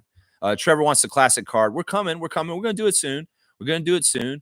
Instead, we'll do the team stats real quick for the game last night. I haven't been doing the team stats regularly. I should be. It was very even last night. They did shoot slightly better than us. 46% from the field. We only shot 42. The threes were pretty even. We had one more three than them, and we both shot 35%.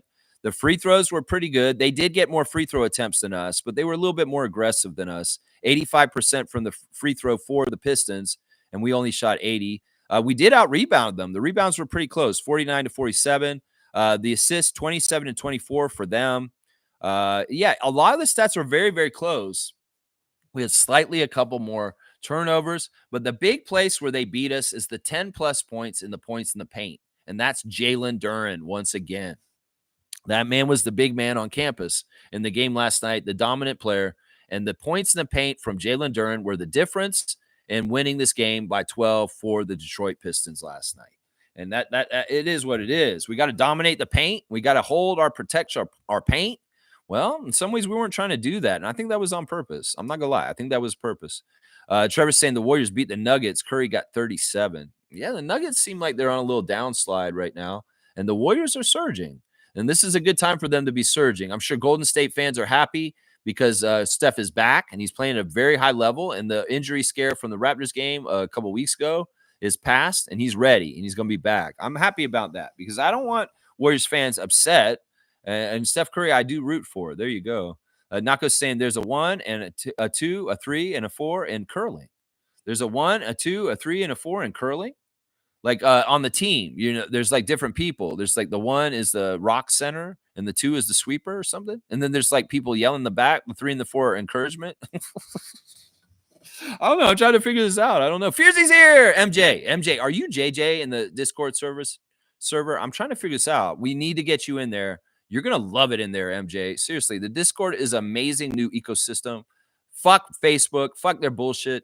I'll be leaving them at the end of the month, and the transition is going really smoothly right now. And in fact, I'm encouraged and so happy with Discord's services and what they do that, man, it's going to be really, really fun this summer. And I'm going to try and incorporate the Discord server more and more into this live stream in the morning, and also in the activities that we're doing as a Raptor Freak family. So good morning to you, Fiercy. Always happy to see MJ. Happy Saturday. And I want to see you in the Discord. Are you JJ?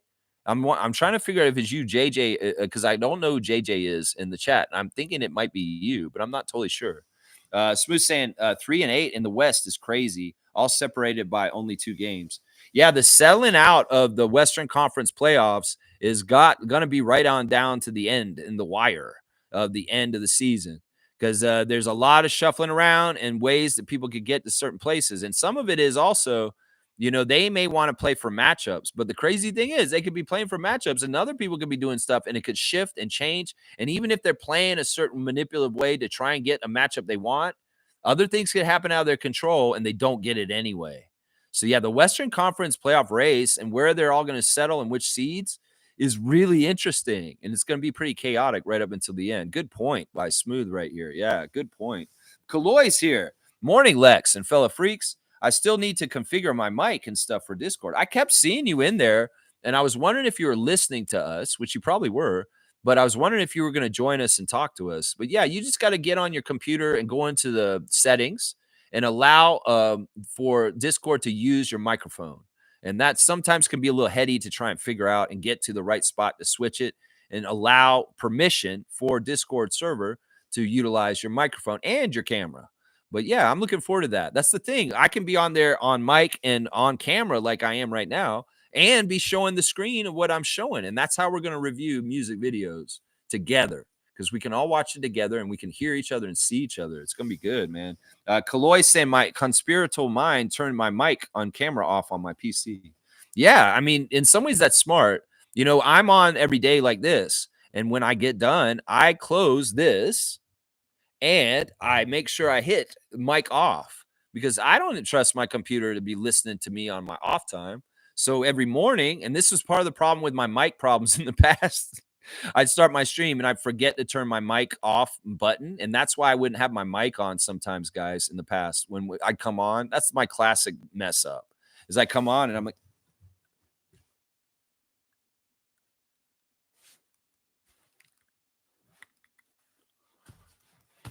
you know, I do that. And like, you know, it's often because I turn my mic off on off hours. So I don't feel like my computer's listening to me through the computer somehow. I totally get what you're saying, Kaloy. I really do. Bambu de Pistola is a pretty cool rapper who started as a gangster rapper that turned political. All right. You know what? This'll be, you know what? We might have to have an open show like one of the days of the week where you guys can bring me new music and I'll review it. Any of you guys. You bring me the videos and you guys will share the screen and play it, and I'll just watch it from your thing, and you'll get my unfiltered opinion. And yeah, that'll be fun. I want to see this guy, Bambu de Pistola, and you know, react to him. It'd be a fun thing, and it's interactive, and you guys can bring me things that you like, and I can actually see them in a nice, conducive way. It's gonna be cool. Carlos saying also loving Shed and Jacoby. Last night's game shows we need another competent 7-footer. Yeah, I feel like once again, Duran was overpowering, but he wouldn't be that way normally. The other person that could have helped us with Duran last night is Scotty. Scotty's a very physical, big, strong guy too, and I mean, he could have handled him a little bit better too, like to help with things. So we got to remember, Scotty wasn't out there, and there's a certain level of glue guy stuff that wasn't going on last night, and taking the tough defensive assignment on the other side. And well, Scotty needed a rest. Now he can only miss one more game out of the last 4, and he probably will. It could very well be he plays the next 3 games and he sits out in the last game against San Antonio. That's what my prediction is for Scott. He'll play exactly 65 games, and he'll take his last game of rest in the last 4 games. And he'll want to get the first 3 down so that he's got the 65 for sure, just in case he does have a game where he has to miss for some reason. So yeah, Kareem saying, I'm on Discord. I didn't know I was a member since 2023, but hey, I'm in. All right, let's see. Is our guy KT joined up? Let's see. Let's see if he's here. Hi, yeah, I'll wave to you here. And I'm gonna send you a really cool Raptor GIF.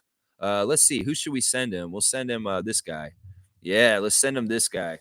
Yeah, here we go. Here you go, Kareem. Yes, yes, there you go. Welcome to the Discord, my guy. Good to see. Good to see. Kareem is on the Discord now with us. Stillman's in here. I just saw you pop in here. Yeah, it's gonna be fun. It's gonna be a fun little community going forward. All right, it's time for the classic card. Trevor asked for it. He gets it. That's right. Trevor sent me these basketball cards in the mail, and he's asked me to do a classic card every day, where you guys have to guess the person on the card, and you'll get points if you guess the person on the card. So this is a weird card. You know what? We're gonna have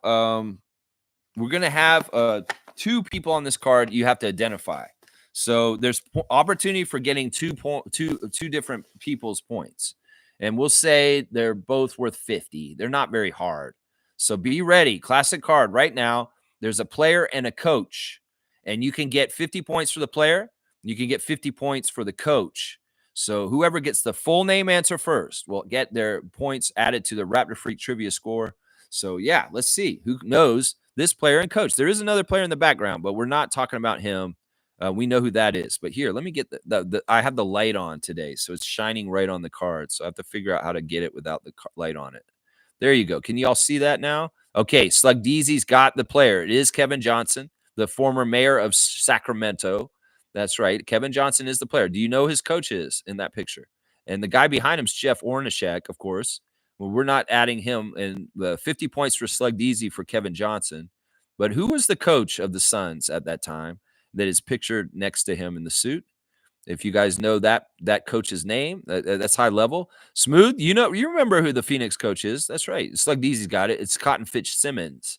And he's just ahead of you, Reggie. Just ahead of you on my screen.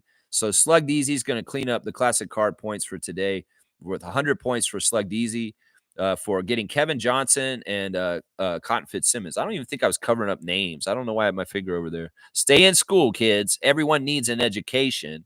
And you can understand this, is what it says at the top. And on the back, it's got a kid at school. Like, who is that kid? Is that young Anthony Davis? Kind of looks like young Anthony Davis. If you can understand this geography, I'm pointing at Mongolia. And yeah, that's Mongolia there, guys. Stay in school. This is a nice card. You like this? Cotton Fitzsimmons, Kevin Johnson, stay in school card. I think it's pretty cool, too. Yeah, Slug Deasy, 100 points for you, sir, on the classic card today. Slug Deasy has been running up the charts on the classic card with so many good ones lately. And man, but it's still Reggie. Reggie is like above and beyond leading in this for this year. So it's going to be tough for anybody to catch him. It is what it is. So Slug Deasy, you got the 100 points for today on the classic card of the day. Love it. Love it. Love it. Yeah. Kareem saying Kevin Johnson and John Starks were my favorite point guards in the early 90s. You know, these two guys had something in common. And I'm going to guess this is why Kareem liked them, is both these guys were short guys that had hops. Yeah, both of them could take off. Like Kevin Johnson could actually really throw it down. He didn't look like he could, but when he did, wow, Kevin Johnson was good. And John Starks could get up there too. He's more known for being a streak shooter and shooting a lot of threes, but he could go up there and dunk sometimes in very impressive ways too. And that is it. I knew it. And he's saying, yep, that's what it was right there. Yeah, it's that combination of being a good point guard, but also being a very high flying dunker is what he liked. Yeah. So he's saying, wasn't Kevin Johnson drafted by the Cavs? Yes, he was drafted by the Cavs. That is exactly right. I do remember that, Smooth. That is exactly right. But I don't think he played for them. I think he got traded to the Suns pretty quickly. I think he might have played for them slightly. I don't remember. It may have been a draft day trade too. It could have been. I'm not totally sure. Well, let's go fact check. I mean, it is the internet, Lex. It's all at your fingertips, bro. Why don't you just go look at Kevin Johnson on Basketball Reference, and it'll tell you all you need to know. All right, let's see. Kevin Johnson was he did play for Cleveland. At the beginning of his career, he played 52 games for the Cleveland Cavaliers before he got traded to the Phoenix Suns. So he did get drafted by Cleveland, and he played the very beginning of his rookie year there, but he got traded in his rookie year to the Suns. So he's barely in Cleveland. You're exactly right. He was the 7th pick in the 87 draft by the Cleveland Cavaliers in 1987. And then he was traded from the Cavs with Tyrone Corbin and Mark West.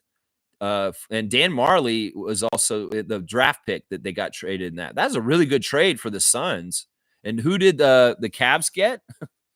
They got a second. Let's see. Oh, Larry Nance, Mike Sanders, and Randolph Keys as a draft pick was who the Cavs got. I don't think that's a very good trade for them. Larry Nance was the big player in this, though. And in some ways, Kevin Johnson had not become who he was. And I feel like that's a bad trade for Cleveland because they ended up getting Dan Marley and Kevin Johnson in that trade. And Mark West was a serviceable center also. So that's interesting. And, you know, Kevin never got traded after that. He retired from the Suns 11 years later after getting traded. That's uncommon right there. A player stays with a team for 11 years in the flux of the NBA world today. That's crazy. Yeah. Yeah. So, yeah, that was an interesting trade. I would say the Suns won that trade because they got Dan Marley and Kevin Johnson in that trade. I think Dan Marley was an all-star at one point. Too, just like Kevin Johnson. Yeah. Kevin Johnson's a mayor somewhere. He was the mayor of Sacramento, the city of Sacramento in California, the state capital of California. And he also had some seedy allegations. Let's just put it that way. Inappropriate behavior with young women And he's kind of tarnished for that. In some ways, he's not as celebrated worldwide for that kind of stuff. He's a little bit in the category of Karl Malone. Let's just put it that way. He's a little bit in that category of Karl Malone. The Suns have to thank the Cavs for getting all those guys. Yeah, that was a bad move. This was back when, and I hate to say it, this is Wayne Embry in some ways because he was working for the Cavs at that time. He was the GM, and he might have made this move.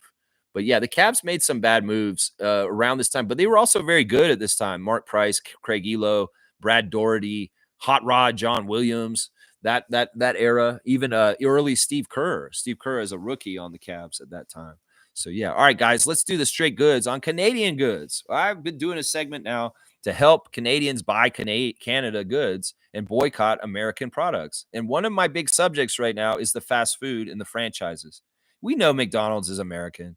We know Wendy's and Burger King and all those Chick-fil-A. These are all American chains.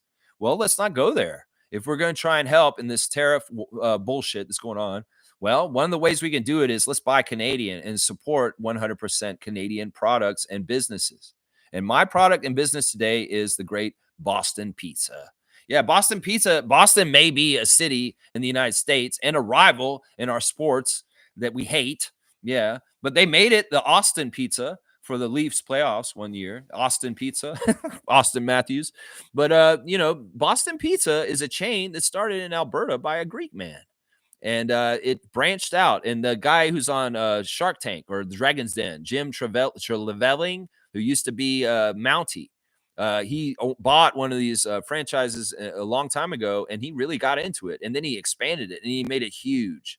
And now Boston Pizza has tons and tons of locations across Canada and even in the United States and Mexico. So this is one of those businesses that's Canadian owned and operating in the United States. So any Americans like Trevor J and other people that are down south or Canadian also want to support and help Canada from within the United States, you could eat at Boston Pizza. Because much like a Canadian goes and eats at McDonald's here, profits are going across the border to the States. Well, if you're an American and you eat at Boston Pizza in the United States, your profits are coming to Canada. So in some ways, if you want to help Canada in this crazy ass, stupid ass shit that Trump has started, you can buy Canadian at Boston Pizza. So Americans, if you're down south and you have a Boston Pizza in your area and you support Canada in this bullshit that's going on right now, eating at Boston Pizza will technically help Canada because that money is money going to a corporation that's centered here in our country. So yeah, just wanted to give some more awareness on buying Canadian. And Boston Pizza is truly 100% Canadian proudly. And they also do a lot of great work for the community with different kinds of causes and stuff like that. 1964 was when the first Boston Pizza opened in Edmonton, Alberta by Gus Anglia, a Greek immigrant named Gus. And well, then the Mountie guy came in and bought it, franchise in 1968. He left his job as an RCMP officer and he started Boston Pizza, getting crazy and blowing up. And wow, he killed it. And in some reason, that's why he's on Dragon's Den and he's giving money to people and he's an investor and entrepreneur because he's one of the best managed companies in Canada is Boston Pizza. And they do all kinds of stuff for kids and future prospects and mentoring programs. So we can support Canada by eating at Boston Pizza, a 100% Canadian-owned Canadian franchise. So there you go. There you go. Boom Guns to Dynamite. Today is Boston Pizza on blast. Yesterday was A&W. And the day before that, Bar Burrito and St. Louis Bar and Grill. Yeah, we're going to do restaurants. We're going to do services. We're going to do products. We're going to do groceries. We're going to do everything to help you live your life more Canadian 100% buying and less of this fucking bullshit of the parasites, American corporations making money off Canadian people with Coca-Cola and McDonald's and Starbucks. Fuck that shit. Amazon, all that shit. We're boycotting. And I'm boycotting Facebook next. And that's part of the boycott right there. That's right. We do what we do to do what we got to do when we get push come to shove. That's right. That's how it is. That's right. That's right. Kareem's saying that Kelsey's is also Canadian. My daughter works there. There you go. I'm proud of your daughter for working for a proud Canadian company called Kelsey's. That is true. Kelsey's is another brand, a big restaurant that you guys can go to and support. I don't want y'all to starve. And in some ways, there's a lot of American companies out there trying to feed us. Well, we don't need to feed at their table. We can go to the Canadian tables, and there's Canadian tables at Boston Pizza. So there's a little ad there for get the straight goods on the Canadian goods. and just trying to do my part. All right, let me look around and see. We'll probably wrap up the stream very soon. Let's go look around a little bit. Let's see what's going on in the Discord. I love to see there's Sue's in the Discord right now. I see Sue in there. Hi, Sue. How's it going, Sue? We did the Instagram stories. We did that. We did the reaction to the game. Reddit. Let's see what Raptors Reddit's saying this morning. They're talking about Shed achieving the second most assists by a Raptor rookie in the history of our franchise. Damon Stoudemire is number one, of course. In the very first year of the Raptors, the rookie of the year, Damon Stoudemire, has the record for most points and assists as a rookie, and he still has that record. To this day, the very first year of the Raptors, in all 30 years, nobody surpassed it. So he still has the most assists in a season, 653 assists as a rookie. Shed is second, though, now, 290, a second on the rookie list for assists, ahead of Jose Calderon, Scotty Barnes. That's fantastic. Honestly, that's a big, big deal. Very, very cool accomplishment. Let's see. This guy's got a shit post up and saying, fast guy coming for Dick. Objects and mirror are closer than they appear, and it's Grady Dick's face. And then it's a fast guy running up. It's Jacoby Walter. So I guess the story here is that this Raptors fan sees Grady Dick and his spot on the team may be in trouble because Jacoby Walter's coming up quick with his progress. And in some ways, listen, they're different flavors. These guys can be different on the court, and they can coexist together. So in some ways, yeah, they're in competition for minutes in some ways, but in some ways they're not. And they can be on the court together because they're very different players. So I get it. Raptors fans want to put verses. Oh, there's only so many minutes and so many things, and who's going to be where? Well, let it all be sorted out by Darko and the players and how they progress and get better and better. We'll see. Jacoby's going to have his place. But Grady's still going to have his place too, guys, just so y'all know. That's what I'm going to say right there. Yeah, here they're saying a Brandon Ingram update. Rajakovic says that he's been able to do more on the court and is trending in the right direction. They're hoping that he'll be cleared for contact and go through a full practice next week, but it still sounds unlikely that he'll play again this season. This is a weird thing. Like, it sounds like Brandon's almost ready to come back, but the season's almost over. And if he's going to practice in full contact next week, would you guys be upset if Brandon Ingram made his Raptors debut in the last game of the season and just played one game for us and say, hi, guys, I'm on the Raptors, and he just played one game, the last game of the season against the Spurs, and then we ended the season, we're done, and you just got his debut. His Raptors debut happens at the very end of the season. That would be kind of cool in some ways. I understand why they may not do that. It may be too risky, but maybe it isn't risky. And maybe they do want to get it out and over the way this year. And then they can say, yeah, he's in his second year with the Raptors, even though he only played one game with the Raptors. I don't know. We could have to see that. We're going to have to see that right there. Yeah. Yeah. Let's see. All right. Let me keep going in the chat here. Man, fantastic chat today. You guys have had a lot of good comments. Let's see if there's any breaking news on Blue Skies. No. Oh, this is the other thing I want to say, guys. Another thing you can do to support Canada is support Canadian entertainers. Support Canadian projects like TV shows and movies, and then also support Canadian actors and performers. And I have a very good friend of mine who's doing a show tonight in downtown Toronto. If you want to go, you should go. It's at the Sweet Action Theater that's near Trinity Bellwoods Park. And it's my friend Alan Turner, who's appeared on Murdoch Mysteries multiple times. He's a full-fledged actor who's done many, many different projects over the years. He's been in movies and TV, and he's done voiceover work. And he's a mentor to me. He taught me clown. He taught me how to be a clown. Well, my clown teacher is doing a show tonight, and I'm going downtown to see this show, Old Man Aikenhead. And I want to promote it right now. It's on tonight at 7:30 at the Sweet Action Theater. And I would say y'all go to it if you can. You'll see me there. If you're going to go, I'll be there too. So, yeah, you can check it out. Nothing really news-oriented on the Blue Skies, though, otherwise, unfortunately. There we go. All right, cool. Let's see. I did the birthday. It's Matt Bonner. Y'all, the fantasy playoffs are going really well. Trucker Cass has a commanding lead over Meredith right now, 6-1. There's only one more day of games tomorrow. There's tonight and tomorrow. So there's 2 more days, and that will be decided, and we'll have the finals match up very, very soon. It's even between the Saborin Cup that Peter and David are now 3-3, and we'll have to see who wins that battle to get the finals to play against. Likely right now, it looks like Kaz, because Meredith is down 6-1. I'm losing to Jason Dukes 4-3 in the consolation, and Gerald is winning 6-1 over Andrew. Yeah, that's good stuff right there. Good stuff. Y'all, seriously, get on the Discord. The Discord is going to be awesome, and it's going to be cool. and more fun. And Monique, specifically, I need you to get in there. We need the Superfan Monique on the Discord. And don't worry, this is a good one. You're going to really like being on this one, Mo. You're really going to be liking being on this site, Discord. It's going to be very fun, and you're going to see why when you join. We will help you get in there, Mo. Don't worry. All right, let me do the wrap up, and let's get the hell out of here and enjoy our Saturdays. The Pistons beat the Raptors last night, sweeping them for the season series, and also getting their playoff spot outright and not having to worry about the play-in. The Raptors also came one step closer to securing the 7th worst record in the season. And that is good because we are thinking ping pong balls at this point. So, yeah, my players of the game for the game last night were Jacoby Walter, Cole Schwider, and Jamison Battle. Y'all, check out Boston Pizza. Seriously, it's 100% Canadian. It's a great, great company for you to support Canadian industry in the United States because there's Boston Pizza down there. You can do it. Do it.